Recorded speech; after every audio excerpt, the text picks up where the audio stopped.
Connaissez-vous le deuxième matériau le plus utilisé sur Terre? Après l'eau, c'est le béton, un matériau devenu indispensable pour le logement, les infrastructures, mais qui n'est pas sans conséquence pour notre environnement. Sa production est responsable d'environ 8% des émissions de CO2 mondiales. C'est 3 fois le trafic aérien. L'enjeu climatique nous invite donc à repenser les modes constructifs, et c'est là qu'intervient l'impression 3D de béton.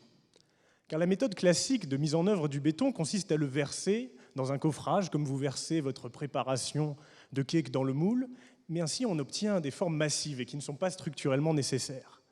C'est un vrai gâchis, alors que l'impression 3D, elle, permet de mettre le matériau exactement là où on en a besoin, pour un usage optimal et sans coffrage. C'est génial, non? Ah, mais c'était sans compter le comportement complexe de ce genre de matériaux. Car imprimer du béton en 3D, c'est un petit peu comme bâtir un château de sable. Vous l'avez peut-être essayé étant enfant et vous avez pleuré face à la ruine de votre réalisation. Mais bien malin, celui qui pourrait prédire cet effondrement, dans le cas du sable, mais encore bien davantage dans le cas du béton. C'est le travail de toute une thèse. Alors, je vous entends déjà tous me dire « Mais le béton, les Égyptiens le connaissaient déjà, il n'a plus aucun secret pour nous. » Mais en réalité, il nous reste encore beaucoup à apprendre, notamment sur son comportement dans les premières heures, qui est crucial pour l'impression 3D. Car c'est un matériau qui a la capacité de passer de l'état liquide à solide en seulement une poignée d'heures. Mais ce processus, qui n'a, malgré les apparences, rien de l'alchimie, s'opère par une réaction chimique des grains de ciment lorsqu'ils entrent en contact avec de l'eau.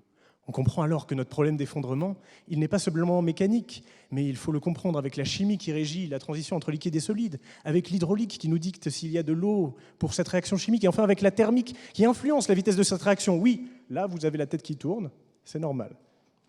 Mais c'est compliqué de comprendre intuitivement un problème où autant de phénomènes sont intriqués. Mais j'ai un outil très puissant pour ça, et c'est la modélisation numérique.